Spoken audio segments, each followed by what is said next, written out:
गीता में अर्जुन को स्वयं भगवान कह रहे हैं कि उस परमेश्वर की शरण में जा, उसके लिए उन संतों के पास जा जो तत्वदर्शी हो। इसी प्रकार हजरत मोहम्मद को उनका अल्लाह कह रहा है कि कोई और पूर्ण परमात्मा है, उसको पाने के लिए उन तत्वदर्शी संत की तलाश कर। वो प्रभु कौन है, ये जानने के लिए कृपया अवश्य सुनिए जगत गुरु तत्वदर्शी संत रामपाल जी महाराज के अमृत वचन।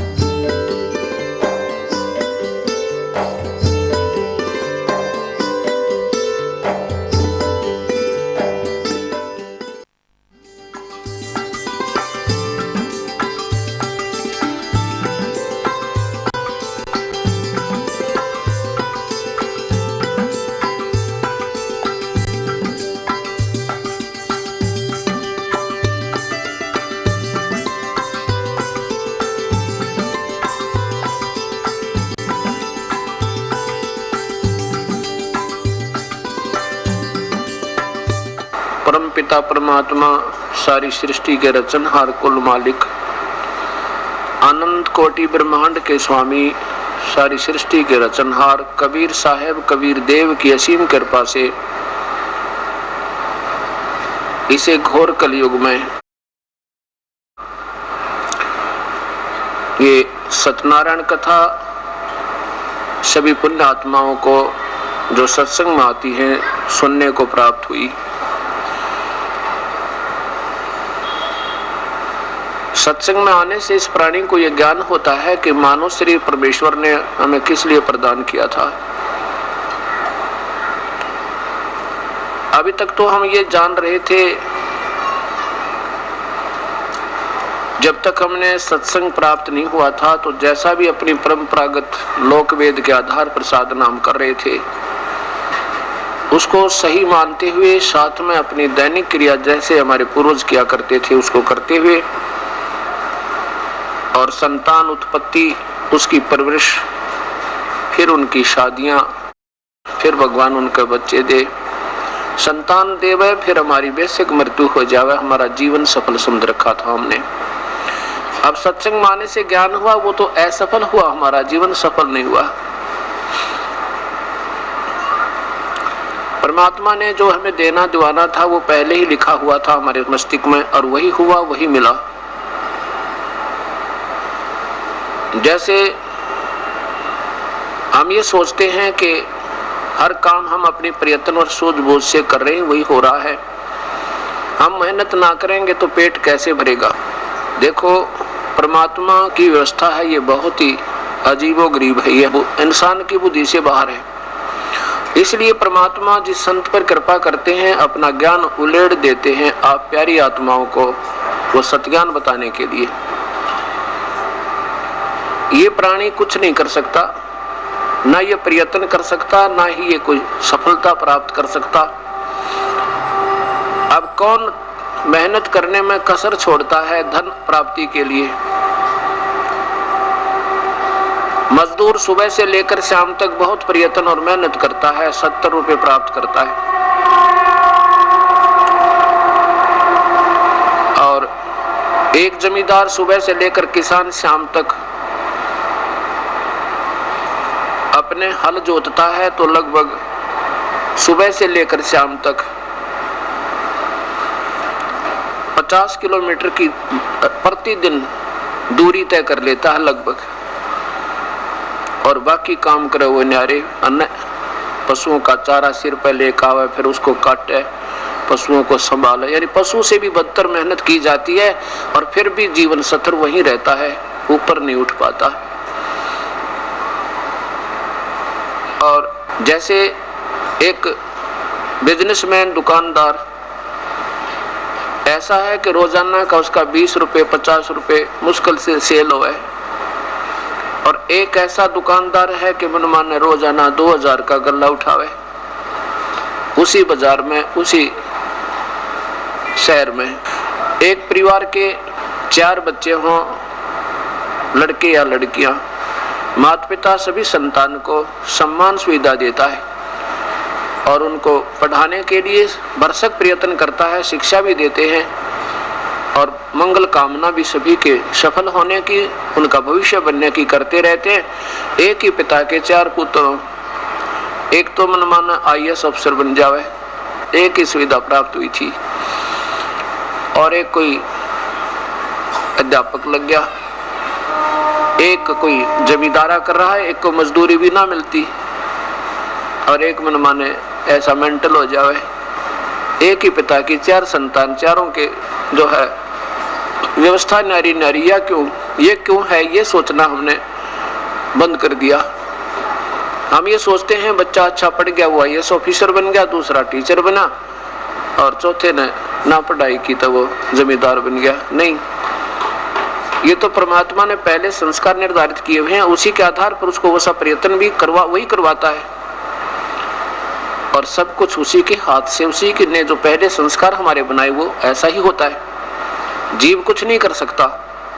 जब शादी होती है तो बच्चों की सबसे पहले ये कामना होती है, भगवान पहला तो लड़का होए, क्योंकि हमारे समाज में, आम समाज में हर एक, चाहे हिंदू है, मुसलमान, सिख या ईसाई, ये हमारे अंदर एक ऐसी कमजोरी भी घर की हुई है ज्ञानता के कारण कि हम पुत्री से ज्यादा पुत्र को महत्व देते हैं। तो सबकी ये तमन्ना होती है कि पहला लड़का हो, फिर बेशक लड़की हो जाए, और लड़का ना होकर के लड़की हो जाती है तो दूसरी बार जब परमात्मा से यही उम्मीद पक्की होती है कि अब का तो लड़का होएगा, और फिर भी लड़की होगी, फिर सोचा तीसरी बार अब का तो लड़का होएगा, वह भी लड़की होगी। अब ये सोचना होगा कि इंसान का ना तो चाहा हुआ, ना सोचा हुआ, और ना प्रयत्न से हुआ। जो कुछ भी किया प्रभु ने किया, संस्कार वश किया, और ये संस्कार कब बने थे? जब पहले पिछले जन्म के आज हम भोग रहे हैं। आज जो इस जीवन में बनाएंगे वो आगे हमें मिलेंगे नेक्स्ट जीवन में। तो इससे सिद्ध हो गया कि इंसान का किया नहीं, भगवान का किया ही हो रहा है। बात रही कि हम प्रयत्न नहीं करेंगे तो पेट नहीं भरेगा, कैसे नहीं करेंगे? ये हो सके ना करें। हम तो एक कठपुतली हैं कर्म संस्कार के आधार पे। जिस खिलौने में लाइट आ गई है और उसमें बिजली का बटन ऑन हो गया तो वो कैसे ना चलेगा? वो कोई हिम्मत है ना चला उसकी। अंदर ऐसी प्रेरणा रर का उठे, बालक भूखे मर जाएंगे, क्या होगा? हे परमात्मा, ऐसा ना हुआ तो ये हो जाएगा। यानी ये कर कौन रहा अंदर से? ये भी प्रभु कर रहा है, ईश्वर की शक्ति कर रही है। तो ऐसे हमने सबसे पहले परमात्मा को मुख्य रखते हुए और अपने जीवन को सफल करना है। जैसे पहले हम ये बुजुर्ग बतलाया करते, आके बैठ जाते हुक्के पे और बैठ के क्या बतलाते थे? भाई और बताओ, ठीक है बालक बच्चे? कहते ठीक है भाई, मौज होगी। 4 लड़के थे, 2 लड़के 3 लड़कियां थी, सब शादी कर दी, सबका संतान दे दी भगवान ने, पोते पोती हो गए, दोते दोती होगी, दोतियां होगी। भाई बेशक भगवान ठाले, मेरा तो जीवन सफल हो गया। नो ना बेरा यू तो नादान है, सफल हुआ। जो कुछ भी होना था परमात्मा ने पहले लिख रखा, तेरे तो होना ही था। और जो तूने इस जीवन में करना था वो भूल गया तू, जो भविष्य में तुझे मिलना था। सफल काम हुआ तो असफल हो गया सारा ही, खो दिया, काम बिगाड़ दिया सारा। तो उसको जब सत्संग में प्राणी आता है तो ज्ञान होता है। और जब तक सत्संग में नहीं आएगा तो उसी संस्कार के प्राणियों में, उसी व्यवहार के प्राणियों में, व्यक्तियों में रहता हुआ समाज में, तो वही शिक्षा उसको दृढ़ होती चली जाती है। ऐसे ही एक भक्त पहले ये दास गांव गांव में, घर घर में जाके सत्संग किया करते थे। ऐसे किसी के घर में सत्संग हो रहा था और उसके पिता ने नाम नहीं ले रखा, एक पुत्र ने नाम ले रखा, और वो पिता दूसरे लड़के में रहे, ऊपर बैठ गया चौबारे में आगे, हम नीचे सत्संग करें दूसरे के घर में, उसके दूसरे पुत्र के घर में, जिसने उपदेश ले रखा था। तो बुजुर्ग वहां नहीं आया, बैठा बैठा हुक्का पियो ऊपर छत पे। गर्मियों के दिन थे, हम आंगन में सत्संग कर रहे थे। जब वो सत्संग पूरा हो लिया, वो बुजुर्ग शाम की समय की बात है, और मेरे पास आकर बैठ गया, और भी कई भक्त बैठे थे। आंखों में पानी गिरे और कहने लगा, महाराज जी जो ये बात आज आपने बताई भगवान के बारे में, जीवन के बारे में हमने तो कदे नहीं सुनी थी। और मैंने तो पशु से ही बदतर मेहनत की है और दिन रात लगा रहा। ये ज्ञान तो कदे सपने में भी ना सुना हमने, तो यही जो सुना था उसके आधार पर अपना जीवन निर्वाह का ज्ञान हमें प्राप्त था। बहुत रो रहा था मैंने कहा भी ठीक है, कोई बात नहीं, ना सुना तो भाग मारे थे। अब अच्छे कर्म शुभ संस्कार आपके उदय हो गए, आपके घर में भेज दिए परमात्मा ने, आप ही के लिए हमारे जैसे दास की ड्यूटी ला दी। आपके अब भी अच्छे भाग है, माड़े को नहीं, बुरे नहीं है। कहने लगा जी अब क्या बने, 75 साल की उम्र होगी, अब तो जीवन रहा को नहीं। अब यदि मुझे पहले पता लग जाता तो मैं पहले भी इस मार्ग पर लग जाता। तो मैंने बहुत रो रहा था। मैं बोला अभी कुछ नहीं बिगड़ा, आपका कुछ भी ना बिगड़ा है, अब नाम ले लो। तो बोले ईब नाम का के सारा लगा, तो बात बिगड़ ली, समय कुछ भी नहीं रहा। मैंने कहा कुछ नहीं बिगड़ा, ये तो शरीर है, बूढ़ा हो गया और यही खत्म होगा 10-5 वर्ष में। अभी तो ना जाने कितने जीवन और होने आपके, अभी कौन सा सिलसिला खत्म हो गया। ये तो आज भी सूत बैठ गया तो बड़े भाग तेरे काम, नाम तो लो, नाम लेकर चाहे 2 दिन पीछे शरीर भी छूट जाए तो भी इस सच्चे नाम तो, इस सत्य नाम तो, इस ओरिजिनल नाम तो आपको बहुत लाभ मिलेगा। मैंने उससे कहा कि जैसे एक कुएं से कोई पानी निकाल रहा हूं, और पहले कुएं बहुत गहरे हुआ करते थे, 150 फुट, और उसमें रस्से को खींचकर इतनी दूर ले जाते थे, 150 फुट और जाना पड़ता दूरी पर, खींचते खींचते दूसरा रुक के मारा करता, आन दे, रुक जा, वापस आ जा। अब मैंने कहा मान लीजिए वो आपके हाथ से रस्सी छूट गई, खींच कर ले गए थे वहां पे, और वो रस्सी जा रही है, कुएं में बाल्टी गिर रही है और रस्सी जा रही है, और आप फिर ये प्रयत्न छोड़ देते हो तो गई क्या करूं। अगर भाग दौड़ के हाथ पैर मारे और लास्ट में गिरते गिरते 1 फुट की भी आपके बची हुई तेरे हाथ में आएगी तो कुछ भी ना गया, वापस आ गई वो सारी, तो वापस आ गई, पानी भी आ गया और बाल्टी भी बच गई। अब यह पूछड़ी पकड़ लेते है, मनुष्य जीवन में लगा तुझे, ये कोई बालका का नाम नहीं है ऊट पटांग, ये तो सच्चे शास्त्र आधार पर वो नाम उन महापुरुषों का उपदेश है जिन्होंने प्रभु को पाया और ठोक कर गवाही दी कि इस नाम के बिना जीव का कति छुटकारा नहीं। कोटि नाम संसार में उनसे मुक्ति ना हो, ये सार नाम मुक्ति का दाता वाह को जानना को। इससे बात तो समझ में आ गई उस बुजुर्ग के ने। बोला जी क्या करना पड़ेगा मुझे नाम लेने के लिए, क्या करना होगा? कुछ भी ना करना आपने, मैं उपदेश दूंगा तो सुन ले और फिर रोज जाप किया करिए, ये करना बस। फिर हमने नियम बताया कि बीड़ी शराब मांस तंबाकू कभी हाथ नहीं लाना। ने बोला जी शराब तक कदे छुई नहीं, मांस का तो काम क्या, पर हुक्का बहुत पीता हूँ, मैं बहुत पीता हूँ, इतना पीता हूँ कि बस पूछो मत। मैंने कहा दे हुक्का छोड़ना पड़ेगा।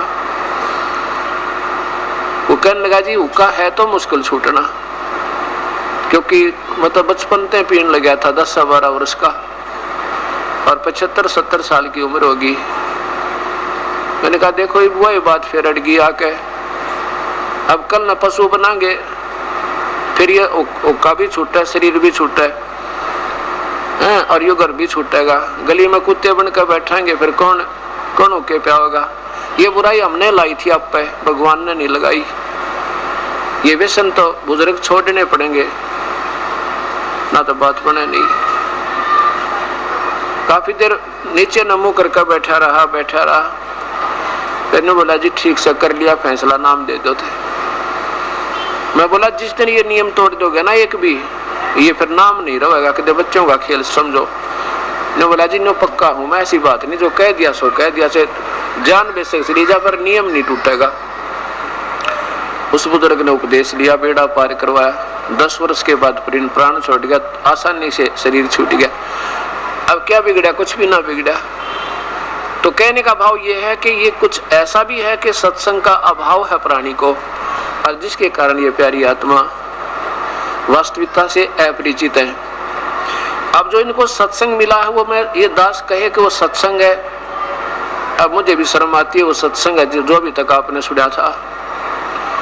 ना उनमें कोई भगवान का ज्ञान, ना कोई परिभाषा प्रभु की, ना कोई ध्येय कहाँ जाना है, ना किसी की थ्योरी ठीक। सबके भगवान बजो, भगवान कैसा हो तो निराकार है, कहाँ जाना है बस गुरु भगवान है, गुरु ही इष्ट है, गुरु ही सब कुछ है। कमाल के आदमी भाई। भगवान पाने के लिए तीन चीज होती है। एक तो जिसने तड़फ उस ईश्वर की, वो तो साधक कहलाता है, जिज्ञासु यानी वो श्रद्धालु कहलाता है।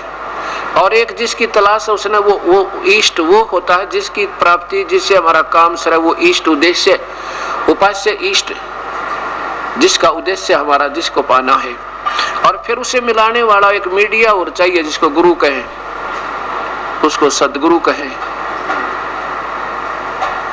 अब गुरु जो होता है वो प्रभु को से परिचित होता है, उस परमात्मा से योग युक्त हो गया तो वो गुरु है। योग युक्त माने कनेक्टेड विद गॉड। जैसे कोई सिपारसी होता है, सिपारसी अप्रोची, वो अप्रोची सही है जिसका वो प्यारा है किसी मंत्री या मुख्यमंत्री या प्रधानमंत्री का, उसका और उसका एक हृदय हो, अर्थात वो जो मंत्री या मुख्यमंत्री या प्रधानमंत्री या राष्ट्रपति, उसको बिल्कुल उनकी एक राय हो, जो उसको ये पता हो कि ये मेरा खास आदमी है और ये किसी उठपटांग व्यक्ति को मेरे पास नहीं लाएगा, उसी को लाएगा जो वास्तव में दुखी हो। तो वो गुरु हुआ सही, यानी उसका सही अप्रोची है। और जिसने अप्रोची तो बना हुआ और उसने ये भी नहीं मालूम प्रधानमंत्री किस कौन है वो, जैसे सुबह सत्संग में सुना था कि जिसने यही नहीं मालूम प्रधानमंत्री किसने कहा, किसको कहते हैं। दिल्ली भी जैसे राजधानी हो ना किसी की, जैसे हिंदुस्तान की राजधानी दिल्ली है और प्रधानमंत्री किसे कहते हैं, प्रधानमंत्री भी दिल्ली है। प्रधानमंत्री का नाम क्या, वो भी दिल्ली है। तो जिसने इतना भी ज्ञान नहीं तो वो उस प्रधानमंत्री से मिला भी नहीं, वो जानता भी नहीं, सुख की बात बनावे और बेकार है, आपको सुख के चक्कर कटावेगा। तो इस प्रकार जिन संतों ने यही ज्ञान नहीं कि तुम कहां जा रहे हो, क्या ले जा रहे हो, फिर कहते परमात्मा तो निराकार है, उसका तो कोई आकार नहीं है। जहां परमात्मा ही नहीं तो हम क्या करेंगे वहां जाके, जब वहां भगवान है ही नहीं तो हमें क्या करेंगे। ऐसे अनाथ यहाँ पर, ऐसे अनाथ वहां पे। और सब संतनों के परमात्मा प्राप्ति की तरफ है, सभी के उसका दीदार हो जाए, उसका दर्शन हो। और क्या कहते हैं कि उनका तो बस रोशनी रोशनी दिखा है और तो कुछ नहीं, बस रोशनी दिखाई देती है। भले आदमियों, रोशनी से बात बनेगी या भगवान से बनेगी? बात भगवान से बनेगी। तो इस प्रकार अभी तक जितने भी महापुरुषों की थ्योरी आज तक की, किनकी, जिनका अभी तक प्रभु से साक्षात्कार नहीं हुआ, परमात्मा को वो जान नहीं पाए, उनकी थ्योरी है कि परमात्मा निराकार है। उसे निरंकार कहो चाहे तू ही एक निरंकार। और निरंकार तो ये काल न कहते हैं ब्रह्म को, ये कहता मैं कभी किसी के सामने व्यक्तिगत रूप से, व्यक्तिम मैं अव्यक्त हूं। अव्यक्त माने अपनी योग माया से छुपा रहता हूं, मैं किसी के सामने नहीं आता। और ये मुझे व्यक्ति मानते, व्यक्ति यानी कृष्ण मान रहे हैं, मैं कृष्ण नहीं हूं, मैं तो गुप्त रहता हूं, अव्यक्त। अर्थात उसी को ये निराकार कहते हैं, किसको? काल को, ज्योत निरंजन को। अब उस ज्योत निरंजन को निराकार कहते हैं। और इन्होंने पूर्ण परमात्मा की तो पूजा की विधि का नहीं ज्ञान। वो तो ज्योत निरंजन भी आकार में है, ब्रह्म भी आकार है, मनुष्य जैसा है, पर ब्रह्म भी आकार है, मनुष्य जैसा है, और पूर्ण ब्रह्म भी आकार में है, साकार है, यानी मनुष्य जैसा है। लेकिन इनके शरीरों की जो तेज है, इनमें बहुत अंतर है। ब्रह्मा विष्णु महेश भी आकार में है और सभी देव आकार में है, और इनके शरीर में तेज है। और जिन्होंने अब तो कहते हैं कुछ भी नहीं ऊपर, और पुराने इतिहास उठा के देखो, रावण का पुत्र मेघनाद सेना को लेकर इंद्र के लोक में पहुंच गया ऊपर, और इंद्र को पराजित किया, 33 करोड़ देवताओं को लाकर अपने पिता की कैद में बांध दिया और इंद्र ने अपनी पुत्री की शादी करके ये रिश्वत देकर उसने अपना पीछा छुटवाया, अपनी जान बचाई। और अब नो कहते ऊपर कुछ नहीं, किसने देखा ऊपर? अब अंधे ना देखा उसका क्या इलाज? आंखों वालों ने तो देखा और बताया, जो आज प्रमाण हमारे सामने है। तो ऐसे अब कलयुग में ये भ्रांतियां क्यों होगी? क्योंकि हम शास्त्रों से परिचित हमारे गुरु लोग नहीं रहे। और द्वापर तक ये कोई ऐसी शंका नहीं थी जैसे अब 25 प्रकार की व्याख्याएं, हर संत की न्यारी न्यारी व्याख्या, न्यारे न्यारे उपगे अपने अपने लेवल की उनकी बनावटी कथाएं बना दी। भगवान एक, उसके पाने की विधि एक, शास्त्र उसके एक, तो उसकी अलग अलग व्याख्या, पूजा की विधि कैसे न्यारी होगी? तो ये इस कलयुग के में होगी, क्योंकि जो हमारे गुरुदेव हैं वो परमात्मा से परिचित नहीं, ना शास्त्रों के विज रहे। और पहले ऐसे ऋषि लोग थे, इतना तो जानते थे, वेद को समझा करते, और ओम नाम से अलग कोई पूजा करते ही नहीं थे, केवल वेदों अनुसार जितना उनको ज्ञान था इतनी पूजा करते थे। तो इस प्रकार परमात्मा की जो प्राप्ति का तरीका बहुत आसान है। वो परमात्मा कौन है, कैसा है, जिसका हर शास्त्र संकेत करता है। अब जैसा कि अब गुरु यानी सत्संग के बारे में जानकारी चल रही है, जिन महापुरुषों को यही नहीं मालूम और वो सतलोक की महिमा गाते हैं कि वो सतलोक कैसा है, भगवान कौन है। जैसा सुबह के सत्संग में आपने सुना था कि सतनाम भी उसी को कहते हैं, राधा स्वामी भी उसी को कहते हैं, सतलोक भी उसी को कहते हैं, सचखंड भी, सारनाम भी, सतनाम भी, सतपुरुष भी।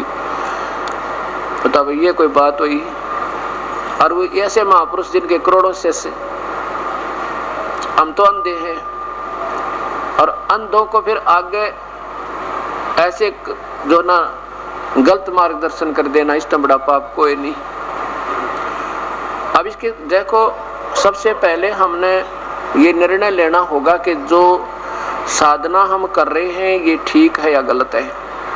जब तक यही नहीं मालूम आपने, जो आपने बीज रखा ये आम का है या बबूल का, तब तक हम कोई भी चाहे कर भी रहे हैं प्रयत्न, फिर बाद में पछताना पड़ेगा और फिर कुछ बना नहीं। जब ये मनुष्य शरीर हाथ से छूट जाएगा, फिर क्या होगा कि करता था जब क्यों किया, भाई करके क्यों पछताया, और बोया पेड़ बबूल का तो आम कहाँ से खाए। बबूल का पेड़ बीज लिया किक्कर का, और आम समझ गए, सेवा भी करी, उसकी सुरक्षा भी की, सिंचाई भी की, उम्मीद भी रखी आम लगेंगे, आम तो लगे नहीं और कांटे जरूर लगे। ऐसे जो साधना हम करें शास्त्र विरुद्ध होने से हानि दे सके, लाभ कति नहीं। अब प्रसंग जैसे सुबह चला था कि इतने बड़े पंथ, सबसे पहले जैसे राधा स्वामी पंथ, सुबह आपने देखा कि जिनको ये अपना मुखिया मानते हैं आदरणीय श्री शिवदयाल जी महाराज, उनकी धर्मपत्नी का नाम राधा था। वैसे तो श्रीमती नारायणी देवी था, उसको दूसरा उर्फ नाम रख लेते हैं राधा जी। और फिर मतलब सेठ प्रताप सिंह जी जो उनके भाई थे आदरणीय श्री शिवदयाल जी के, वो उनकी धर्मपत्नी को प्यार से, आदर से, श्रद्धा से राधा कहा करते। और फिर स्वामी जी को राधा स्वामी कहने लगे, जैसे कमलापति कमला स्वामी, उमापति उमा स्वामी। अब वो राधा स्वामी जहां नाम आवे ये समझो शिवदयाल जी। अब फिर ये कहते हैं राधा स्वामी नाम जो गावे सोए तरह। अब राधा स्वामी तो शिवदयाल जी हो गए, शिवदयाल जी का नाम जाप शुरू कर दिया, वो वास्तविक मंत्र छोड़ के। अब देखिएगा ये पुस्तक, अब ये तो अपने हृदय से निकाल देना कि ये दास किसी की निंदा करे, क्योंकि ये दूध और पानी जब तक नहीं छिड़क अलग नहीं होगा तब तक आपकी रुचि भक्ति में कभी नहीं बढ़े। सब यूँ कहते हैं, सब संत एक जैसी बात बताते हैं, सब संत एक जैसी बात बताते हैं, संत सब एक जैसे ही होते हैं। अगर संत हो तो एक ही जैसी बताओगे, और जब एक जैसी नहीं है तो फिर संत एक जैसे कैसे होगी। अब देखो एक संविधान है अपने देश का संविधान है, उसमें धाराएं बनी है। और मान लीजिए किसी अपराध के ऊपर 5 वकील आपस में डिस्कशन कर रहे हैं, बहस कर रहे हैं। एक तो कहता है इस पर 306 लगेगी, दूसरा कहता 407 लगेगी, तीसरा कहता 308 लगेगी, वो कहता नहीं 507 लगेगी। अब 5 वकील अपनी न्यारी न्यारी धारा बता रहे हैं।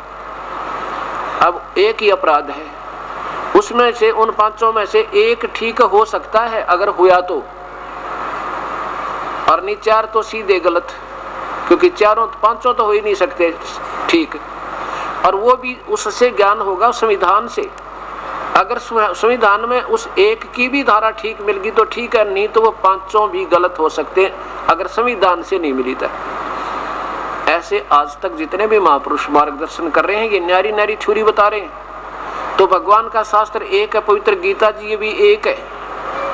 पवित्र 4 वेदों का सार पवित्र गीता जी। अन्य केवल उपनिषद या पुराण ये सहयोगी शास्त्र हैं, भक्ति के नहीं। ये केवल ज्ञान प्राप्ति जानकारी के शास्त्र हैं, भक्ति के नहीं। इनमें जो आदेश है वो भक्ति का नहीं है कि किसी ने भी कर रखा हो, ऐसा करो, नरोत्तरी रखो, फलाना करो, श्राद्ध निकालो। ये तो देवताओं के या ऋषियों के किसी अपनी सोच के, पितरों के, भूतों के, उनके आदेश है, ये नहीं मानेंगे। हमने तो भगवान का आदेश मानना है। जैसे कल उदाहरण दिया था कि एक किसी व्यक्ति का दरोगा दोस्त था, दरोगा जी यानी SHO, और उसने उससे शिकायत की कि मेरा एक पड़ोसी है, मुझे बहुत तंग कर रहा है, मानता नहीं, कई बार कह भी लिया, हाथ भी जोड़ दिए, शराब पी कर गाली दे है, दुखी करे। अब दरोगा ने आदेश दे दिया कि मार उसके सर में लठ माफ देख लूंगा। अब दरोगा के आदेश मान के उसने जाकर उससे पंगा मोल ले लिया, लड़ाई कर ली, उसका लठ मार दिया, वो व्यक्ति मर गया, मृत्यु होगी तो फिर गवर्नमेंट आदेश से वही SHO उसका दोस्त उसको हथकड़ी लगा के लाया अपने दोस्त का और ठोक अंदर कैद में डालना पड़ा, क्योंकि वो कानूनबद्ध है। और उसने कह दिया, वैसे बकवाद कर दी, मार लठ सिर में।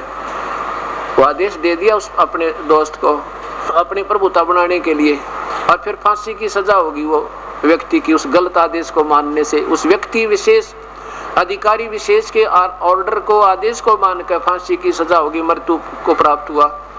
ऐसे ही हमने अपना संविधान है पवित्र गीता जी, पवित्र 4 वेद और पवित्र कबीर परमेश्वर की वाणी, या उन्हीं के प्रत्यक्ष जिन्हों का उनका साक्षात्कार हुआ परमात्मा पूर्ण ब्रह्म का सतपुरुष कबीर साहब का, उनकी प्यारी आत्माओं की वाणी, आदरणीय गरीबदास जी, आदरणीय गुरु नानक देव जी, आदरणीय श्री दादू साहब जी, आदरणीय श्री मुलुकदास जी, आदरणीय श्री रामानंद जी, और इनकी जो वाणी है वो सेम मिलती है उसी परमेश्वर से। तो इस प्रकार वो आदेश जो था वो एक SHO अधिकारी का था, भगवान का संविधान नहीं था जो उसने आदेश दे दिया।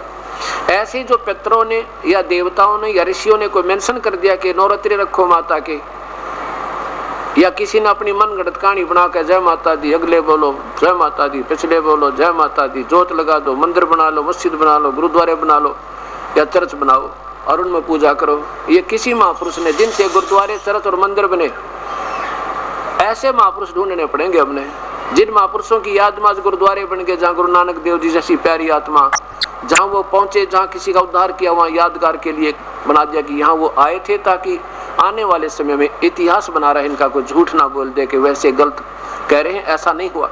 गुरु नानक देव जी को सुल्तानपुर के पास बेई नदी के किनारे पर परमात्मा आए थे, कबीर परमात्मा पूर्ण ब्रह्म सतपुरुष, और सचखंड लेकर गए थे सतलोक पर, दिखा कर अपनी सारी व्यवस्था वापस छोड़ दिया था। वहां पर यादगार के लिए गुरुद्वारा बना गया, ठीक है, वो तो यादगार है केवल, वो तो एक स्ट्रक्चर बना दिया, बहुत अच्छी बात है, इस याद के लिए कि यहाँ वास्तव में ये घटना घटी थी, कि आने वाले समय में कोई नो ना कह दे झूठ बोल रहे हैं, या बनाई तो न्यू थी। फिर उन्होंने सोचा भी चल यहाँ एक व्यक्ति छोड़ देंगे बताने वाला कि यहाँ ऐसे हुआ था। फिर उसमें विचार किया कि इन महापुरुषों का ये एक अमृत वाणी ग्रंथ साहिब भी रख दें, आने वाले 10-5 भगत आवे दर्शनार्थ, उनको बैठ कर वाणी सुना दे, बस इतना काम था। अब जहाँ यादगार थी वो तो ठीक, अब मनमाना घर घर में, गांव में गुरुद्वारे बना लिए, और गुरुद्वारे मत्था टेकना अनिवार्य बना दिया। नहीं, हमने उस पवित्र गुरु ग्रंथ साहिब जो उस गुरुद्वारे के अंदर एक अनमोल रतन रखा है, उसमें जो आदेश है ऐसे करना है। बाकी इन गुरुद्वारे, मंदिरों और चर्चों और मस्जिदों से प्रभु प्राप्ति आज तक कभी ना किसी ने हुई, ना हुआ है। और जिनके कारण ये यादगारें बनी, ऐसा संत किसी टाइम भी पा जाएगा, किसी युग में, जब उनसे बात बनेगी, उनके चरणों में जाना पड़ेगा, तब बात बनेगी। तो ऐसे हमने जो आदेश लिखे हैं, केवल ये जो महापुरुषों के शास्त्र बताए, वेद और गीता, ये किसी मजहब जाति का शास्त्र नहीं है। तो इस प्रकार हमने वही करना है जो हमारे पवित्र शास्त्र हमें आदेश देते हैं। अब देखिएगा,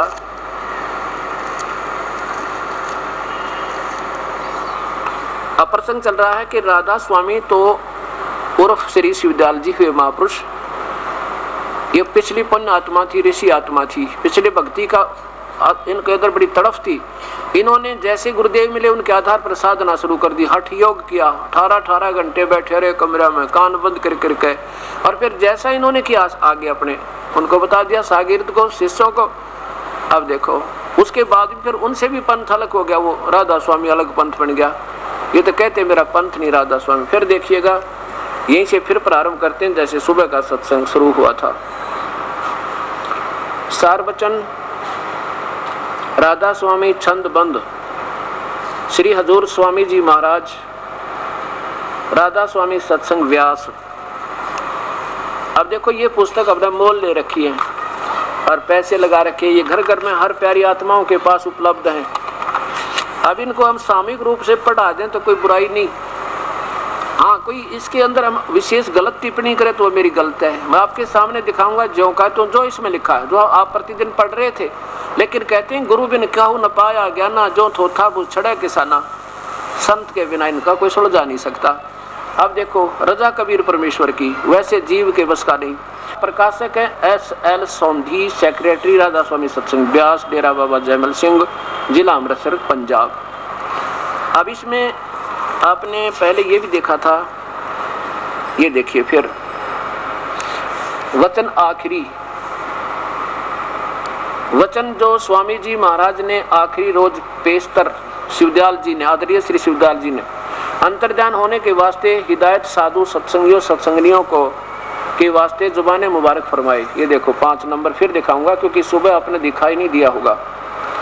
फिर स्वामी जी ने, महाराज ने राय साहेब सालग्राम और कुल साधुओं और सत्संगियों सत्संगनियों की तरफ मुतवज्जह होकर फरमाया कि जैसा मुझको समझते हो ऐसा ही अब राधा जी को समझना। ये राधा जी इनकी धर्म पत्नी थी, राधा जी और छोटी माता जी जो इनके सबसे बीच वाले भाई की पत्नी थी, उसको छोटी माता जी को बराबर जानना। अब नीचे क्या दिया टिप्पणी देखना, असली नाम माता जी का, आदरणीय श्री शिवदयाल जी की धर्म पत्नी का माता नारायणी देवी था, माता नारायणी देवी था। और लेकिन चूंकि सेठ प्रताप सिंह, ये शिवदयाल जी के भाई थे, और प्रताप सिंह जी साहब जिन्होंने ये वचन लिखे हैं उनको राधा जी के नाम से पुकारते थे, इस वास्ते यहाँ राधा जी दर्ज है। आदरणीय श्री शिवदयाल जी की धर्मपत्नी का नाम श्रीमती नारायणी देवी था, और उसको फिर राधा कहने लगे, इसलिए उनको राधापति, राधा स्वामी, उमापति, उमा स्वामी ऐसे कहने लगे। आगे देखो, अब यहाँ क्या होता है, ये अब 14 नंबर में देखें यहाँ पर, फिर सेठ प्रताप सिंह की तरफ मुतवज्जह होकर फरमाया, किसने, ये स्वयं बोल रहे हैं स्वामी जी, श्री शिवदयाल जी उर्फ राधा स्वामी कहने लगे बाद में इसको, मेरा मत तो सतनाम और अनामी का था। सतनाम, ये सतनाम और अनामी का था, और राधा स्वामी मत तो सालग्राम का चला हुआ है, इसे भी, इसको भी चलने देना। सत्संग जारी रहे, सत्संग आगे से बढ़कर होगा। अब कुल मालिक कहता है कि देखो पीछे कि मेरा तो राधा स्वामी मत नहीं, सतनाम और अनामी का था। अब ये सतनाम कहते हैं, ये नहीं मालूम सतनाम की चीज है। अरे ये पहले महापुरुष हैं जो कि राधा स्वामी पंथ के शिरोधारी, सरमोड़ बताए जाते हैं, प्रमुख। इनको ये नहीं मालूम सतनाम किसे कहते हैं और सतलोक किसे कहते हैं। अब फिर देखिए यहाँ अभी दिखाऊंगा, पहले भी दिखा था। अब इसी में आगे चल के राधा स्वामी तो शिवदयाल जी हुए, जैसे उमापति उमा स्वामी महादेव जी को कहते हैं। तो यहाँ क्या बताया इन्होंने, ये देखो, राधा स्वामी दयाल की दया राधा स्वामी साहे। अब सोरठा, राधा स्वामी नाम जो गावे सोई तरे, कल कले सब नाश मुख सुख पावे सब दुख हरे। ये कविता बना ली। अब यू राधा स्वामी भजन करण का नाम बता दिया। और अभी देखो ये दास के पास ना एक और भी रखी है ये उर्दू में, ये जो की थी व्याख्या इसी की बहुत पुरानी, दिखाना इधर देखिए। ये वही प्रसंग है, ये 15वां जो चल रहा है ना, ये 15 नंबर। इसका जो टीका नीचे दिखा कि माता नारायणी देवी नाम था उस उनकी धर्मपत्नी का, और बाद में उसको राधा कहने लगे। अब यहाँ देखो, अब ये राधा स्वामी नाम हो गया कि इसको जाप करो जिससे बेड़ा पार होए। और फिर देखो, अब इसको दोबारा इसलिए दिखा रहा हूँ कि इसके साथ और कई महापुरुषों का लिंक है। ये फिर देखो वही ज्योंकि तो इसमें भी है, सारवचन राधा स्वामी नसर यानी वार्तिक, परम पुरुष पूर्ण धनी स्वामी जी महाराज ने जवानी मुबारक से फरमाया, यानी शिवदयाल जी के अपने मुख से निकले हुए। राधा स्वामी सत्संग व्यास, यहाँ देखो ये वही आदरणीय श्री शिवदयाल जी महाराज, और ये नीचे देखो हजूर श्री स्वामी जी महाराज। और इन्होंने अपनी जुबान से जो फरमाया वही है जो कहता हूँ वचन, जो श्री स्वामी जी महाराज ने आखिरी रोज पवित्र अंतर यानी शरीर छोड़ते समय ध्यान अंतर ध्यान होने के वास्ते हिदायत साधुओं के सत्संगियों को खास जबान मुबारक से फरमाया। यहाँ देखो 5 नंबर नीचे वही है जो कहता हूँ, पर इन्होंने इसमें क्या कर दिया कि वो नीचे की टिप्पणी काट दी कि राधा नाम उन्हीं का था। ये वो जो का तू है जैसा मुझे मानते हो, अब राधा जी को समझना। अब यहाँ की टिप्पणी काट दी, उसमें टिप्पणी मिल गया, नहीं तो थोड़े दिन में उसको भी समाप्त कर देते। और ये भोली आत्मा कभी नहीं समझती। ये 15वां देखो यहाँ पे, ये वही 15वां है। मेरा मत तो सतनाम और अनामी का था, और राधा स्वामी पंथ तो सालेग्राम जी का चलाया हुआ है, इसको भी चलने देना। अब देखो, अब ये इसी के 3 नंबर पृष्ठ पे यहाँ देखो, सारवचन वार्तिक भाग 1 प्रश्न नंबर 3, ये देखिएगा। तो 4 नंबर में क्या क्या कि अब समझना चाहिए कि राधा स्वामी पद सबसे ऊंचा मुकाम है। हे परमात्मा, मुझे शर्म आवे दिखाती आना। अब राधा स्वामी तो शिवदयाल जी हैं, मनुष्य देवत है, इन्हों कई मुकाम हो गया, धाम स्थान बतावें। आगे देखो, और यही नाम कुल मालिक और सच्चे साहिब और सच्चे खुदा का है। और इस मुकाम से 2 स्थान नीचे सतनाम है। सतनाम किसे कहें? सतलोक को। तेरा भला हो ये परमात्मा का मुकाम है कि जिसको संतों ने सतलोक, सतनाम को कहते हैं जिसको सतलोक और सचखंड और सार शब्द और सत शब्द और सतनाम और सतपुरुष करके बयान किया है। राधा स्वामी के बारे में कह रहे हैं, राधा स्वामी कहो, सतनाम कहो, सतलोक कहो, सचखंड कहो, सार शब्द कहो। बता भाई, अभिषा जी करे अब भी रो पड़ू थोड़ी देर ते परमात्मा। और ये कितने जीवों को काल के जाल में फंसा बैठे। अब किसी को बताओ तेनो कहो तो निंदा करते हो महाराज जी, तो और काम को नहीं उन्हें किसी का। अरे तेरा बुलाइयो, अब मैं निंदा क्यों करूं वैसे महापुरुषों की? मैं तिनके चरण धो कर पीऊं। अगर ये सतमार्ग बता देते तो मैं क्यों तो शर्मा दर्द करता, क्यों निंदक का लाता? साची बताओ निंदक को आऊं, देख के बन रही मेरे संग में। और भाई मेरे बस की बात नहीं। अब ये तो चाहे कोई निंदा समझो चाहे इसने आपका भला समझो, ये दास की मजबूरी बन गई, बताना पड़ेगा। अब ये तो हुए उस महापुरुष की वाणी बताते हैं जिन्होंने ये खुद वचन लिखे। सावण सिंह जी महाराज के विचार सुनना। अब क्या है कि श्री आदरणीय श्री शिवदयाल जी से आदरणीय श्री जयमल सिंह जी महाराज ने उपदेश लिया। व्यास में एक व्यास नदी के किनारे जाकर एक बहुत बड़ा और कई घंटे बैठकर वहाँ तपस्या साधना की, कठोर हठ योग किया और फिर वहाँ से उनके सीधे शिष्य बने श्री सावन सिंह जी महाराज। और श्री सावन सिंह जी महाराज भी यही टिप्पणी दे रहे हैं, सतनाम को चाहे सचखंड कहो। नाम सतनाम तो एक जापकरण का मंत्र है जिससे सतलोक पहुंचा जाएगा। सतलोक एक स्थान है। हे परमात्मा, ये देखिए संत मत प्रकाश भाग 3, परम संत हजूर महाराज बाबा सावन सिंह जी के सत्संग, राधा स्वामी सत्संग व्यास, जिला अमृतसर। अब देखो 76 पृष्ठ पे आप देखिएगा। 76 पृष्ठ पे स्वामी जी क्या कह रहे हैं, सावन सिंह जी के विचार हैं ये, उनके सत्संग। अब ये लिंक बनेगा इनसे। संत मत प्रकाश भाग 3 76 पृष्ठ पे यहाँ देखो नीचे, सचखंड या सतनाम है चौथा लोक है। या तो सतनाम को लोक बतावा स्थान, जबकि ये नाम जाप करने का है। सचखंड या सतलोक, सचखंड कहते हैं सतलोक को, अमर लोक को, शाश्वत स्थान रित धाम को, और या सतनाम चौथा लोक है। ये तो स्थान बता दिया, लोक बताया। और इसी पे ये देखो 79 पे ये सारवचन संत मत प्रकाश भाग 3 79 पे 79 पे क्या कहते हैं। किसी ने पूछा कि कौन से राम का जाप करें, क्या राम कई है क्या?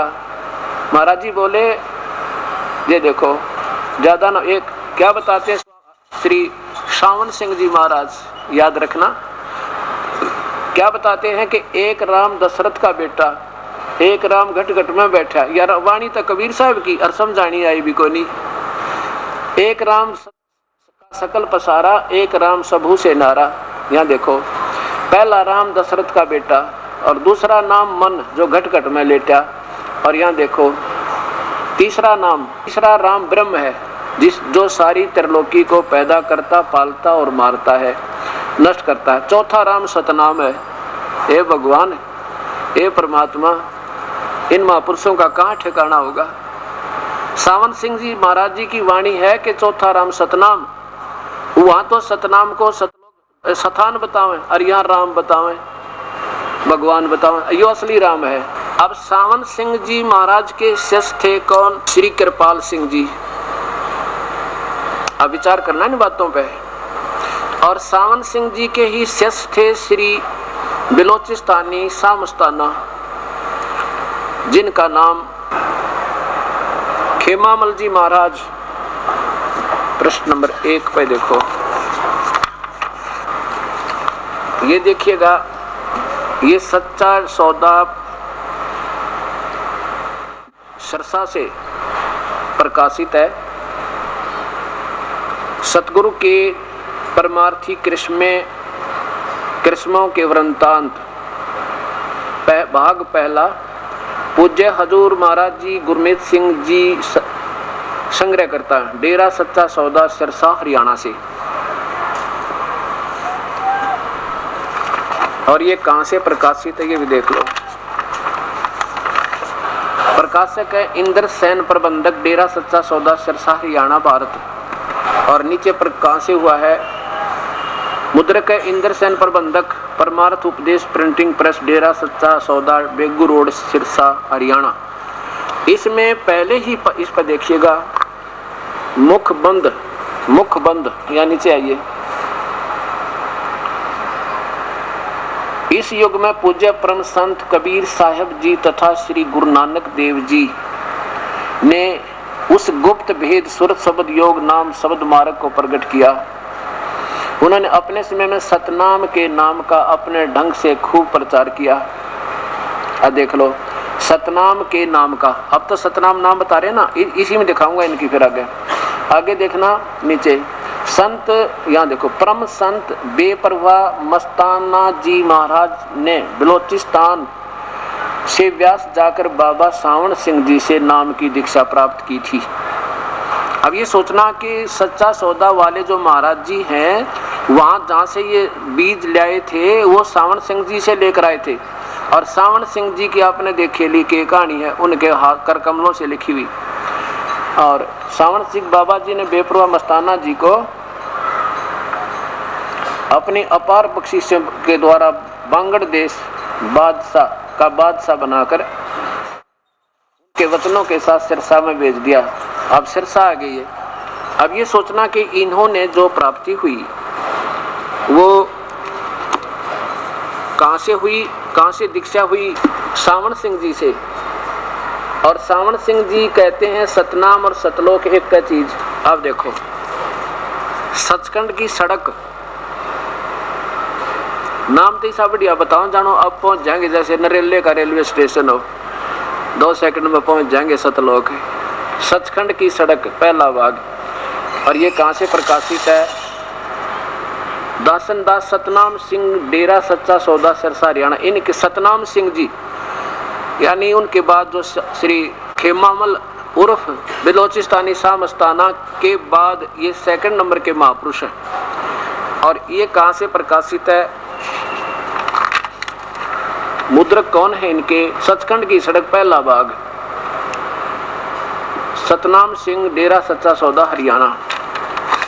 और इसके प्रकाशक भी कौन है? वही है, प्रकाशक हैं फकीर चंद डेरा सच्चा सौदा सिरसा। नीचे देखो मुद्रक फकीर चंद परमार्थ उपदेश प्रिंटिंग प्रेस डेरा सच्चा सौदा बेगू रोड सिरसा। इसके 226 पृष्ठ पर ले जाते हैं आपको। ये देखिएगा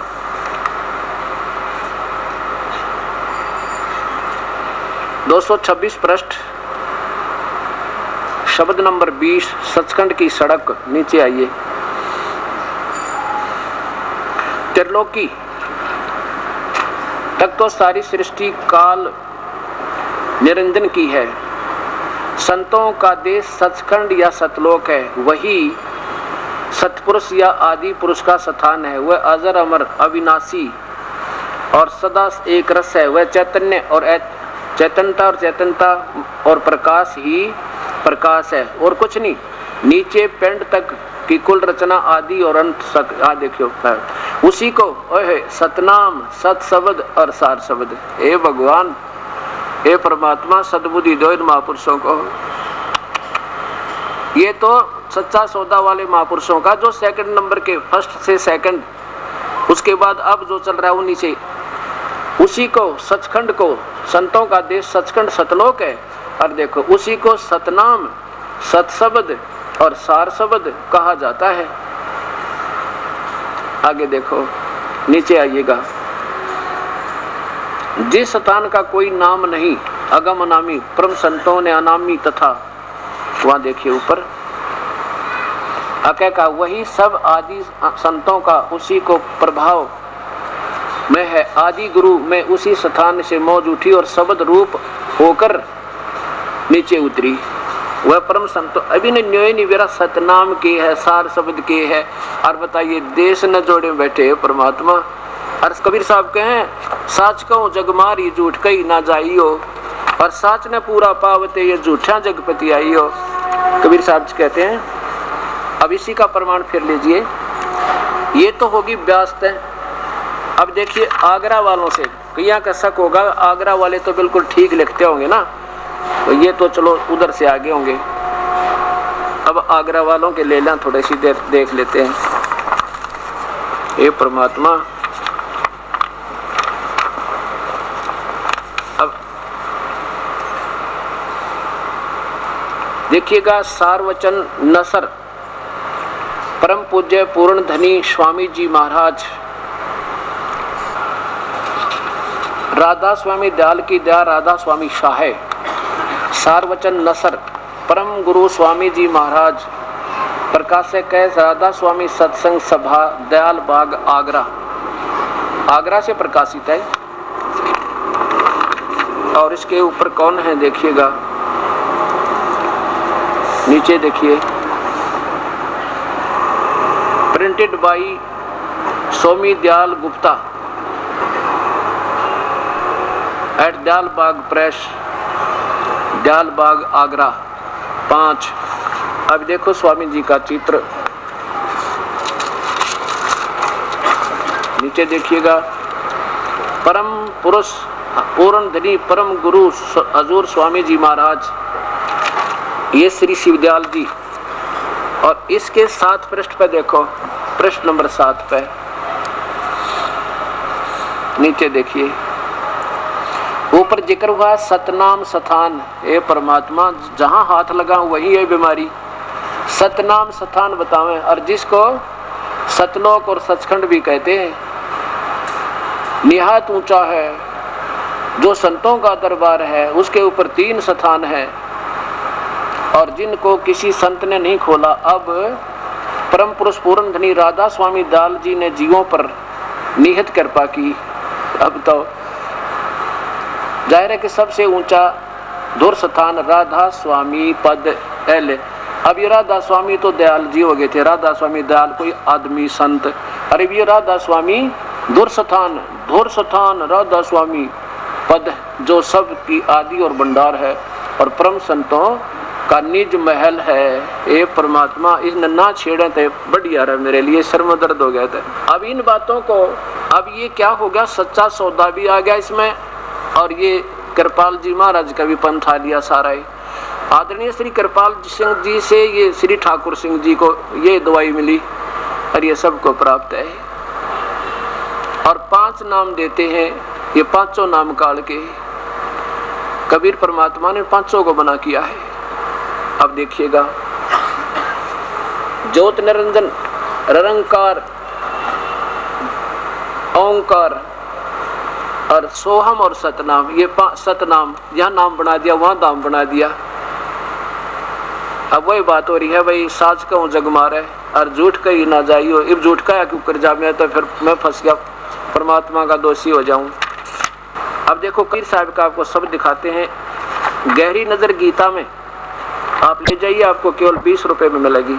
ये देखो आपके सामने पेश करते हैं, ये गहरी नजर गीता में आपको यहाँ दास के द्वारा ये टीका, आदरणीय पवित्र शास्त्र गीता जी को दोबारा टीका किया है, अनुवाद किया है, जैसा दास की बुद्धि ने काम किया। अब देखो शब्द, संतो शब्द शुद्ध बखाना, और शब्द फांस फंसा सब कोई, वो शब्द नहीं पहचाना।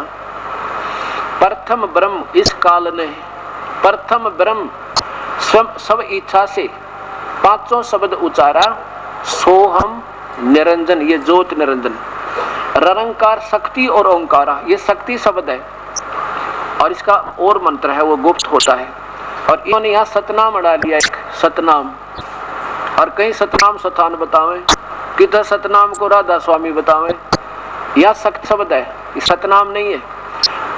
5 तत्व प्रकृति 3 गुण उपजाया, लोक दीप 4 खानी 84 लाख बनाए, काल ने जाल फसाया। कहीं 5 गांव नाम आते हैं। शब्द काल कलंदर कहिए, शब्द भ्रम बुलाया, 5 शब्द की आशा में वह सर्वस्व मूल गंवाया। हे परमात्मा, शब्द ही ब्रह्म प्रकाश बैठ के बैठे मुंदे द्वारा, शब्द निर्गुण शब्द सरगुण शब्द वेद पुकारा। यानी नाम से ही बात, शब्द माने नाम होता है, मंत्र सभी नाम के ऊपर आधारित हैं, पर वो सच्चे नाम बिना बात बने नहीं। शुद्ध ब्रह्म काया के भीतर बैठ करे स्थाना, ज्ञानी योगी पंडित और सिद्ध शब्द में उड़ जाना। क्या लिखा, 5 शब्द 5 है, मुद्रा काया बीच ठिकाना, जो जिही का आराधन करता सो ही करत बखाना। शब्द ज्योत निरंजन, ये ज्योत निरंजन है, लेकिन सब ये पद भाग में थोड़े से अक्षरों को छोड़ा जाता है, सांकेतिक रखे जाते हैं। शब्द ज्योत निरंजन शास्त्री मुद्रा है, नैनन के माही, ताको जाने गोरख योगी महा तेज तप माही। कहते ये एक साधना करने के लिए गोरखनाथ ने ना जाने कितने दिन लगे थे, वो और तरीका है, शांत निरंजन का एक जाप करने का एक और तरीका है। आगे देखना, शब्द ओंकार खेचरी भूचरी मुद्रा त्रिकुटी है अस्थाना, वेद व्यासता ही पहचाना, चांद सुरते जन। जिन्होंने इन एक एक नाम की साधना करी वो भी काल के जाल में रहे। सोहम शब्द गोचरी मुद्रा भंवर गुफा अस्थाना, सुखदेव मुनिता ही पहचाना, सुन अनहद को काना। ये 3 महापुरुष जो काल के जाल में रहे, उन्होंने साधना की और यहीं तक रह गए। शब्द रंकार खेचरी मुद्रा 10वें द्वार ठिकाना, ब्रह्मा विष्णु महेश आदि लग रंकार पहचाना। शक्ति शब्द ध्यान उन्मनी मुद्रा बसे आकाश नेही और झिलमिल झिलमिल ज्योत दिखाई जाने जनक विदेही।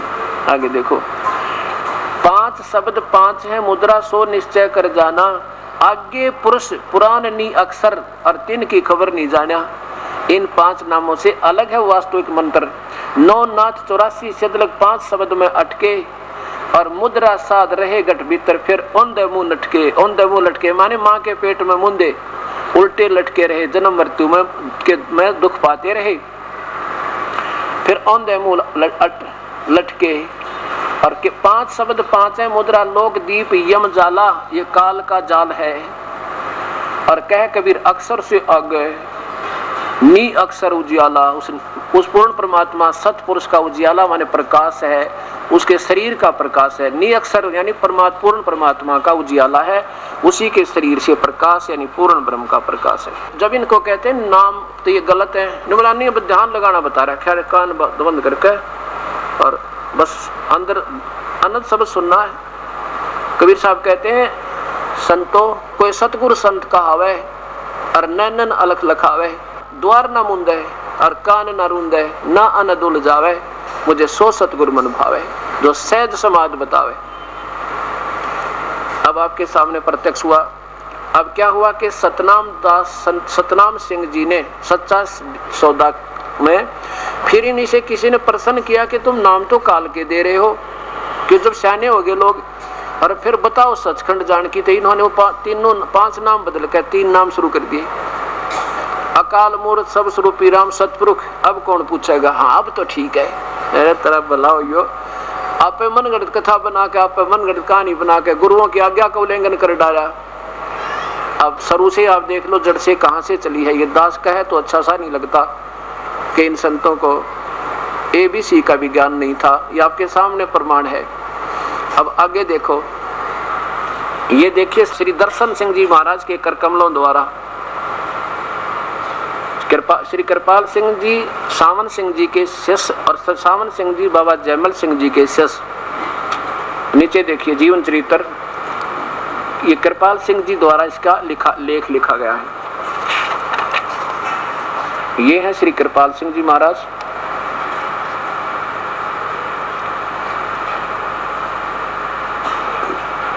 हजूरे पर नूर संत कृपाल सिंह जी महाराज। ये देखिएगा श्री सावन सिंह जी महाराज। पीछे देखिए पूरा फोटो, पीछे करो। श्री सावन सिंह जी महाराज।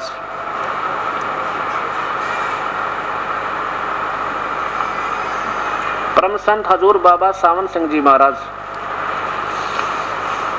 1948 तक इनका जीवन रहा। ये है श्री दर्शन सिंह जी महाराज, जो कृपाल सिंह जी के सीधे शिष्य श्री दर्शन सिंह जी महाराज। नीचे देखिएगा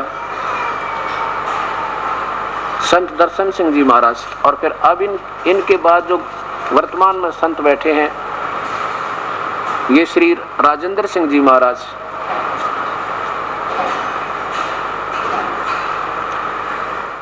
अब कृपाल सिंह जी के द्वारा सृष्टि रचना दिखाता हूं आपको।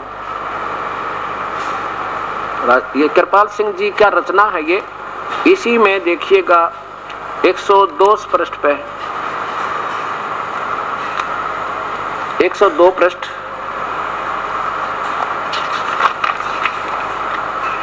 बाबा जयमल सिंह जी की तालीम। ये तो बाबा जयमल सिंह जी बता रहे हैं अपनी, बाबा जयमल सिंह जी की तालीम, और लिखी है कृपाल सिंह जी ने। यहाँ देखो सृष्टि की रचना। प्रथम प्रभु अपने निज स्वरूप में, प्रथम सबसे पहले प्रभु निज स्वरूप में निराकार निर्गुण और अनाम था।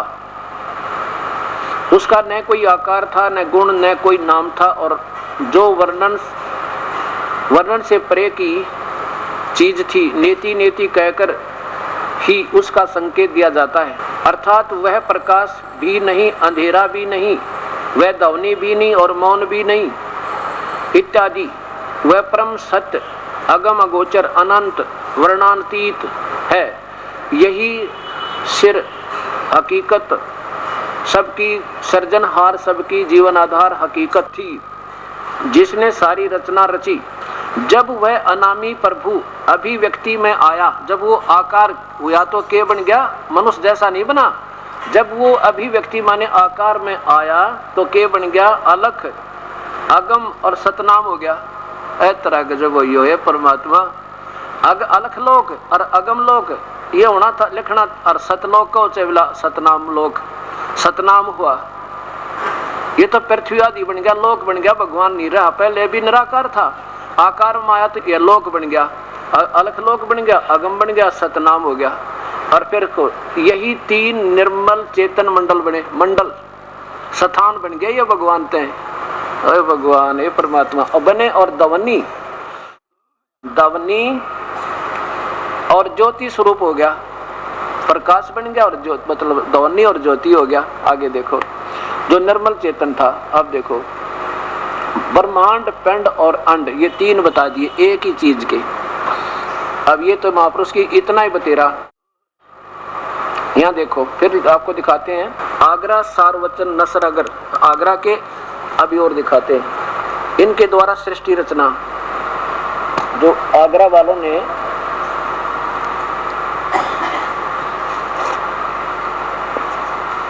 81 नंबर पृष्ठ पे।